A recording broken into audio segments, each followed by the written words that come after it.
However, we don't want to lose great people because we're underpaying them. I would hate to lose someone who's really good over $1 an hour. So sometimes when you ask your team, if someone's ready to leave and you ask that question, what can I do to get you to stay? And they say, I need $1 an hour. Make sure you give them $1 an hour. It's a lot inexpensive. It's a lot least expensive, rather, to keep someone than to try to go look for someone. Hey, this is Greg McAfee, and welcome to the Greg McAfee Show. Now let's get started.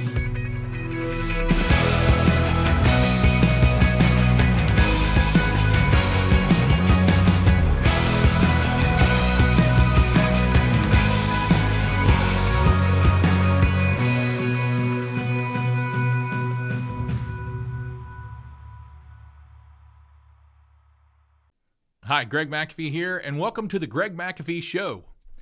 And if you are a new listener and you've just turned in on us or turned us on, however you want to look at it, you can subscribe to the YouTube or the pod channel. Please do so. Each week I put out some content that I truly want to see you guys succeed and run a better business and all that good stuff. So hit that subscribe button. Turn on the notifications, and on every Tuesday when I put out a new episode, you'll be the first to see it.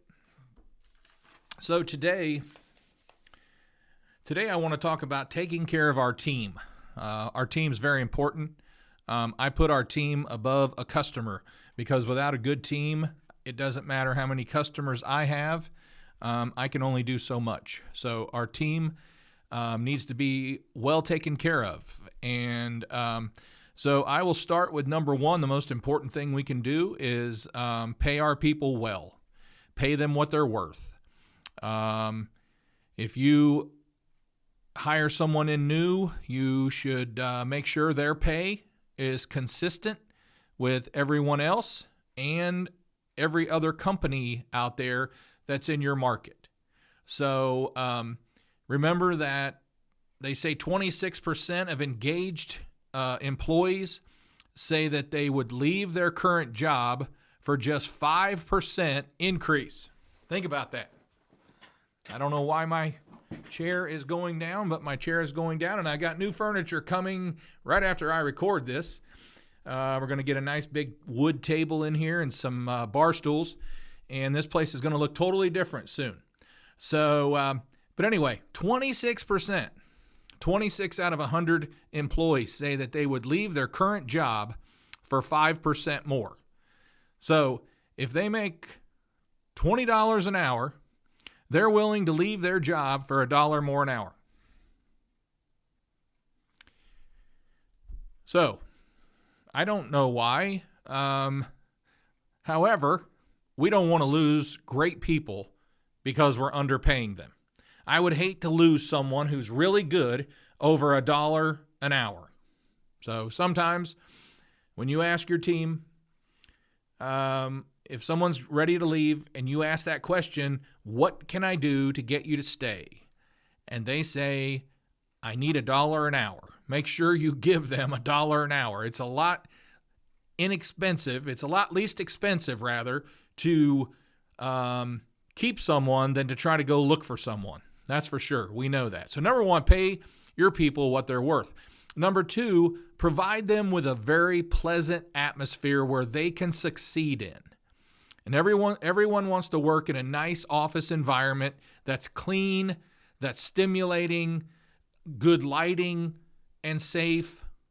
But also, we employ a large portion of our team in trucks. And so we need to make sure that our trucks are the same way. Clean, up to par, safe, good tires, brakes checked all the time, oils changed, shelving in the back to hold everything they're required to hold, and just overall a nice vehicle. Now, your vehicles, for a long time, I didn't have all new vehicles. I had a lot of used vehicles. In the last 5 years, we've been able to just replace older trucks with brand new trucks and get them shelved and the ladder rack and all that stuff. And they look really cool and get them lettered and all that. And they're nice, they're safe, they're brand new. But not everybody can do that right away. So we need to provide a pleasant working atmosphere where they can succeed, whether it's outside, inside, in a warehouse office, wherever it is. It should be under those conditions. Number 3, we need to offer opportunities for self-development. That means training. I just did a podcast on training. How important is training? It's very important. And your team will feel valued if you give them the opportunity to develop themselves, and you give them the resources, and you give them the training, and they need to advance in their careers just like you need to advance in your career. And my team, my technical field team, my service department, we train on the latest, greatest of technologies. We want to be up on that. If a new thermostat comes out, we want to know how to program it. We want to know how to operate it, all that good stuff. So offer opportunities for self-development. Number 4, foster collaboration within the team. Foster collaboration within the team. And that means that get them involved. Allow them to talk. Allow them to ask questions. Meet with them in a small group or one-on-one or as a team. It doesn't matter. But get them to talk. Get them to ask questions. And then not only ask questions, but listen to their questions. And then answer their questions. And then ask them questions and listen to their answers. And whenever possible, implement their ideas or their solutions whenever possible, because it encourages them, it lifts them up, it makes them feel they're part of something that matters. And I want my team to be part of something that matters. Because they actually, another percentage, they say that 39% of employees don't feel that their input is appreciated. Now, I totally buy into that one. That's 39%. That's even a low number. 39% feel their input is not appreciated. Number 5, we encourage happiness. Okay? We can't make anyone happy, guys. We can't. It's not our job to make people happy. If they're not happy before they get here, they're probably not going to be happy while they're here. If they're having issues at home, they're not going to be happy when they get here. However, if we are happy and we're enthusiastic and we're extremely positive, and we have an attitude that's infectious, and we keep an eye on whether or not our people are up or down, so we can give them a little boost when they're down and ask them, is there anything we can do? But it goes back to providing an atmosphere where they can succeed. That's our job. Providing an atmosphere, the work environment, where they can succeed. Give them the tools they need to succeed. It's not our job to make people happy, but I do want to encourage happiness, because you can count on unhappiness spreading faster than happy. So think about it. Number 6, don't punish failure. Failure is, unless it's repeated time and time again, and we all know how that goes. But we all make mistakes. It's part of being human. As tough as I am on mistakes, I can't punish all mistakes, because if they're trying something new, they're going to make a mistake. I make mistakes every day. The key to learning valuable lessons from the mistakes is that we don't make them again. And that's what we want to see. Make mistakes so you don't make them again.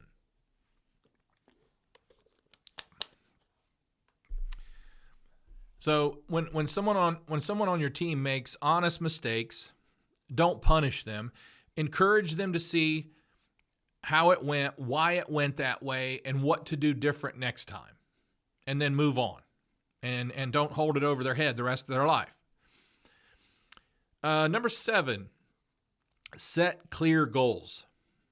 Another study done that 63% of employees reported that they wasted time at work because they weren't aware of what work was a priority.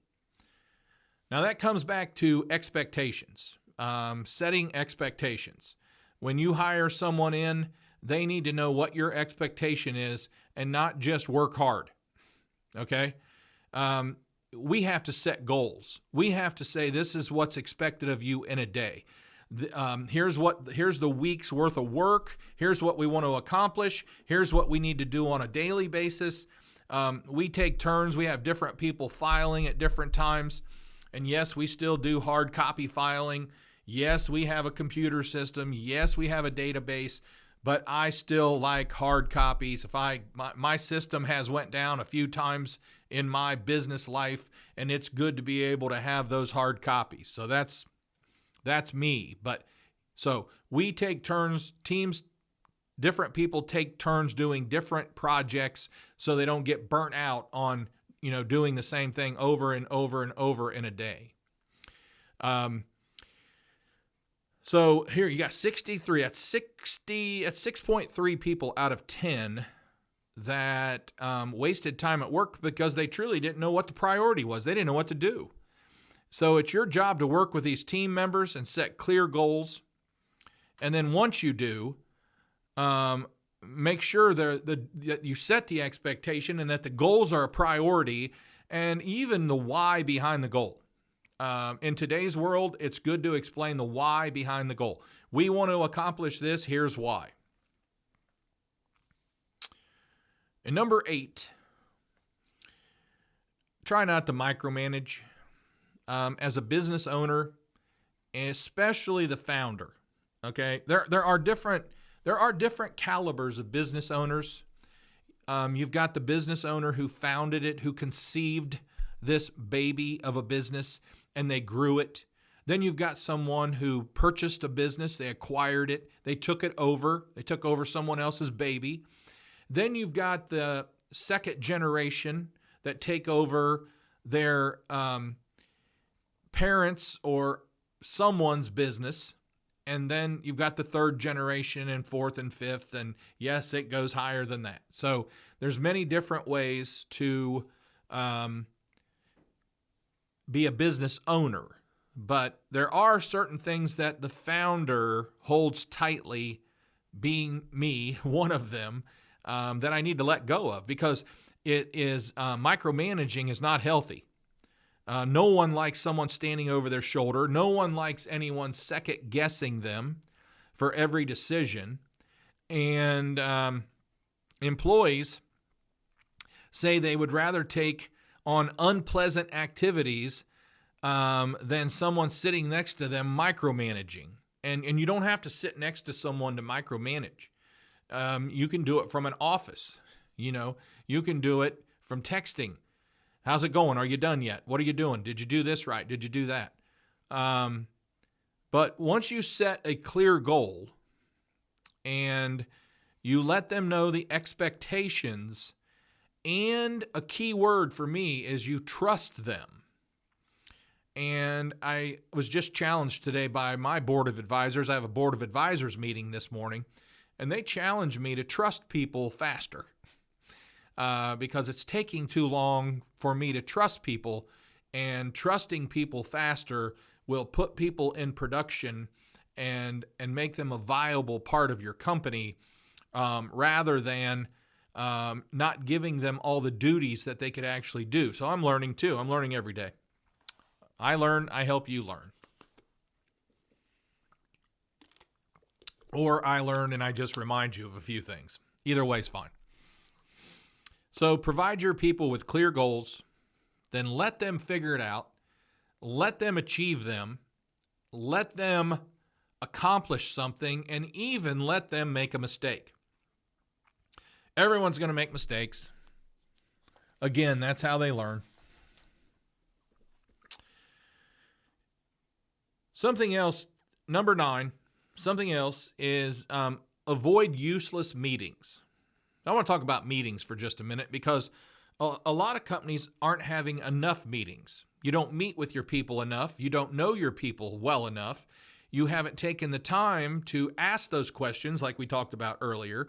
And your people are misinformed and they have no idea what their expectations are because you're not around, or a manager's not around enough to keep them informed and keep them those expectations in front of them. So that's this side of the scale. The other side of the scale is avoid useless meetings.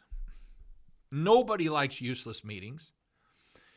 We waste, on average, 3 to 4 hours a week in useless meetings that tie up your team where they could be out generating cash, that they could be out working and taking care of customers.